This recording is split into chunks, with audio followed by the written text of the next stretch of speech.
नमस्कार। आज हमारे साथ मौजूद हैं उत्तराखंड की नई वित्त मंत्री डॉक्टर इंदिरा हृदयेश। आइए इनसे करते हैं कुछ बात। मैडम, टीवी 100 में आपका बहुत बहुत स्वागत है। धन्यवाद। पहला सवाल आपसे पूछेंगे, कई मंत्रालय आपको मिले हैं, एक बहुत इम्पोर्टेंट मंत्रालय जो मिला है वो वित्त है।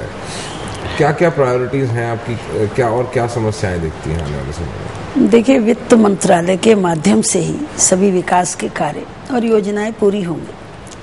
और मैं बहुत धन्यवाद देती हूँ भारत की सरकार को, जिन्होंने पिछली भारतीय जनता पार्टी के गवर्नमेंट में 7,800 करोड़ की योजनाओं का धन दिया जी। और मुझे जानकारी मिली है कि वो धन ये खर्च नहीं कर पाए जी।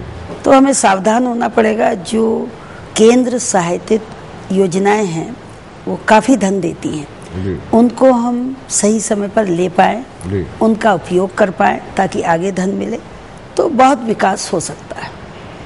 पर अभी एक सवाल जो सामने आ रहा है वो ये भी आ रहा है कि धन के लिए अब दोबारा जाना पड़ेगा सेंटर से दोबारा। अब आप प्रणब मुखर्जी जी से भी मिली थी, तो उसका क्या कारण रहा? देखिए, ये तो प्लानिंग, जो अगली प्लानिंग होगी उसमें योजना आयोग से भी मिलना होगा, प्रणब जी से भी मिलना होगा और संबंधित विभागों के मंत्रियों से भी मिलना होगा। जी। धन उत्तराखंड के लिए लाएंगे और केंद्र की सरकार उदारतापूर्वक मदद भारतीय जनता पार्टी के समय में भी करती रही और हमें पूरा भरोसा है कि वो उत्तराखंड की मदद करेगी। तो पर आपको क्या लगता है, क्या आप ज़्यादा धन उनसे मंगवा पाएंगी उत्तराखंड? ना, हमें पूरा भरोसा है, योजनाएं देंगे, इस्तेमाल करेंगे तो पूरा धन मिलेगा, पूरा भरोसा है। हमें मेहनत करनी होगी खर्च करने में, हम खर्च कर पाएंगे, जमीन में विकास के कार्य उतार पाएंगे तो धन पूरा मिलेगा। क्या क्या योजनाएं मेन है उत्तराखंड के लिए आपके हिसाब से? देखिए, भारत सरकार के द्वारा दी गई तमाम योजनाएं हैं जो विकास ग्रामीण क्षेत्र तक पहुंचाएंगी। चाहे ग्रामीण सड़क योजना हो, चाहे विद्युतीकरण की योजना हो, चाहे नगर विकास की योजना हो, चाहे गरीब कमजोर की मदद करने की योजना हो, चाहे 108 सेवा की हेल्थ योजना हो, ये सब योजनाएं भारत सरकार की है। इन्हीं योजनाओं को अगर हम पूरा ले लें तो एक चमक उत्तराखंड में दिखाई देगी। चाहे पर्यटन से जुड़ी योजनाएं हो, चाहे इंफ्रास्ट्रक्चर डेवलपमेंट की योजनाएं हो, सभी में धन भारत सरकार देती है और कोई दिक्कत नहीं आएगी। देखा गया है जनरली वित्त का डिपार्टमेंट मुख्यमंत्री अपने पास रखते हैं, पर आपको दिया गया है। क्या एक बहुत सीनियर लीडर होने के नाते आपको ये रिस्पॉन्सिबिलिटी दी गई है? देखिए, वित्त का विभाग उत्तराखंड में मुख्यमंत्रियों ने रखा जी। पर अन्य राज्यों में वित्त विभाग अनुभवी मंत्रियों के पास रहे। नारायण दत्त जी तिवारी उत्तर प्रदेश में लंबे समय तक वित्त मंत्री रहे जी। शायद इसी नाते मुझे वित्त मंत्रालय दिया गया है। महत्वपूर्ण मंत्रालय है, विकास की सारी संभावनाएं वित्त मंत्रालय से जुड़ी हुई हैं। जी। तो अब बात करें अगर लोकल पॉलिटिक्स की, अभी भी जो एक कहते हैं शांत वातावरण क्रिएट नहीं हुआ, अभी भी उथल पुथल चल रही है, तो उसको किस प्रकार देख रही हैं? क्या देखिए, प्रयास किया जाएगा सामान्य हो जाए, सब सही रहे। कहीं ना कहीं चूक हो जाती है, उसकी वजह से असंतोष उत्पन्न होता है, उसको कोशिश की जाएगी कि एक आध महीने में सब संतुलित हो जाए। जैसे अगर बात करें हरीश चंद्र दुर्गापाल जी की, उनके लिए आपका भी बयान आया था कि जो उनको मिलना चाहिए था, जो देना चाहिए था, वो नहीं दिया गया।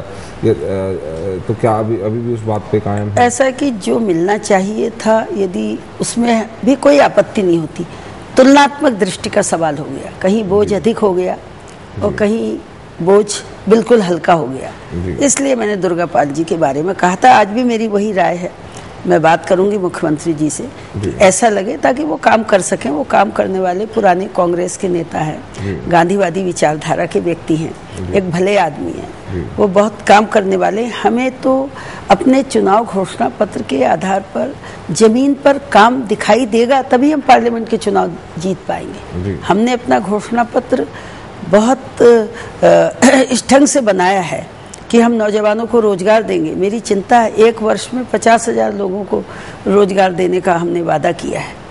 तो हम चिंता कर रहे हैं, हम बात करेंगे मुख्यमंत्री से अपनी कैबिनेट में कि वो कैसे जनरेट हों, कैसे हम संतुष्ट कर पाएँ, कैसे घोषणा पत्र का पालन कर पाएँ, ये हमारी चिंता है। एक सवाल और उत्पन्न होता है इस बात से।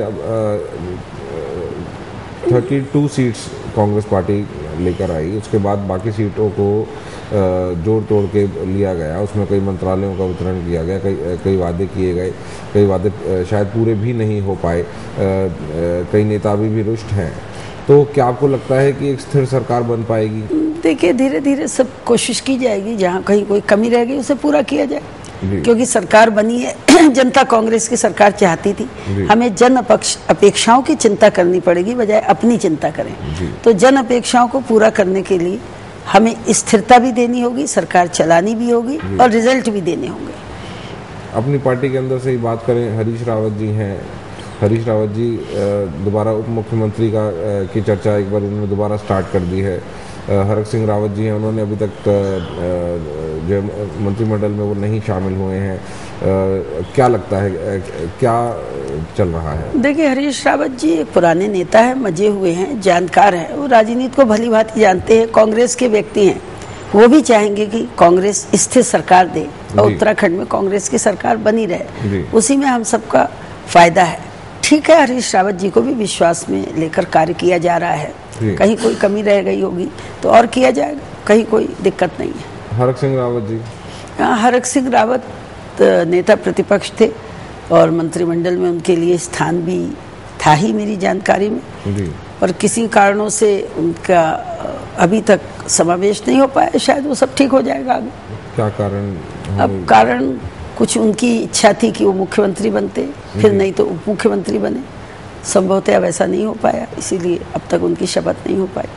क्या आपको लगता है कि जो भी चल रहा है उसको दबाव कहें या डिमांड कहें, उसके चलते उप मुख्यमंत्री की सीट निकल पाएगी? अब देखिए, नहीं, ऐसा कुछ नहीं, छोटा राज्य है, उसमें फिर कई सवाल पैदा हो जाएंगे, तो बहुत से विवाद ना पैदा हों, इसलिए मंत्रिमंडल का गठन हो गया है। एक सीट बच गई है, उसमें भी सही निर्णय हो जाएगा, कोई इसमें बहुत चिंता की बात नहीं है। जब सब काम शुरू हो जाएगा तो सब अपने अपने काम पर लग जाएंगे। अभी चूंकि बंटवारे का काम हो रहा था, इसलिए संतोष असंतोष दिखाई दे रहा था, आगे सब ठीक हो जाएगा। वित्त मंत्रालय आपके पास है, उसके अलावा और भी कई मंत्रालय आपके पास हैं। ओवरऑल क्या प्रायोरिटीज अपनी देख रही हैं? देखिए, वित्त मंत्रालय ही सबसे महत्वपूर्ण है, बाकी तो संसदीय कार्य का मंत्रालय सदन चलाने के लिए है जी। और वो मैंने माननीय तिवारी जी के साथ भी, संसदीय कार्य मंत्रालय मेरे पास था, तो सदन से संबंधित व्यवस्था मुझे देखनी होगी। वित्त मंत्रालय में सभी मंत्रालय आ जाते हैं, वो अधिक कठिन चुनौती है कि जिसमें हमको सावधान रहना पड़ेगा, वेतन समय पर बटे, विकास के कार्य अवरुद्ध ना हो, धन की कमी आड़े ना आए, तो ये बहुत सारी चीज़ों में बहुत सावधान रहना होगा। उसके लिए लगातार केंद्र की मदद हमें चाहिए होगी। अब चलते चलते एक आखिरी सवाल पूछना चाहूँगा। बहुगुणा जी की सरकार आई है, बहुगुणा जी को अभी एक इलेक्शन खुद लड़ना है, एक इलेक्शन लड़ाना है, उसका 2014 भी सर पे खड़ा है। किस प्रकार इन चुनौतियों को वो झेलें, इस पे आप उनको क्या सुझाव देंगी? देखिए, बहुगुणा जी एक राजनीतिक परिवार से हैं जी। उनके पिता देश की और राज्य की राजनीति में बहुत महत्वपूर्ण अहम स्थान रखते रहे जी। उनकी माँ भी संसद की सदस्य रही, वो एक राजनीतिक परिवार है, देश की आज़ादी से जुड़ा परिवार है, तो उन्हें ये बताने की बहुत आवश्यकता नहीं कि कैसे आगे रास्ता बनाएंगे, वो बना लेंगे अपना रास्ता, उनके उस तरह के संबंध है। और ये सही है कि 2014 का संसदीय चुनाव चुनौतीपूर्ण होगा जी। उसे जीतने के लिए हमें जमीन पर काम उतारना होगा। जनता को ये लगे उनकी सरकार आई है, आम आदमी की सरकार है, इसके लिए हमें चिंतित रहना होगा। और बहुगुणा जी को और उनके साथियों को मिलकर आम आदमी की सरकार की तस्वीर देनी होगी। यदि वो हम नहीं दे सके तो फिर हम अपने मकसद में कामयाब नहीं हो पाएंगे। जहाँ तक उनके चुनाव लड़ने का सवाल है, मुख्यमंत्री हैं और पहाड़ में इस बात का बड़ा ध्यान रखते हैं लोग कि यदि हमारे क्षेत्र से मुख्यमंत्री आ जाएगा तो हमारे यहाँ विकास होगा, तो उन्हें कोई कठिनाई नहीं आएगी। पर खंडूरी जी भी हार गए थे। देखिए, खंडूरी जी जिन परिस्थितियों में हारे, उस समय जनता की ये समझती अब सरकार कांग्रेस की बन रही है जी।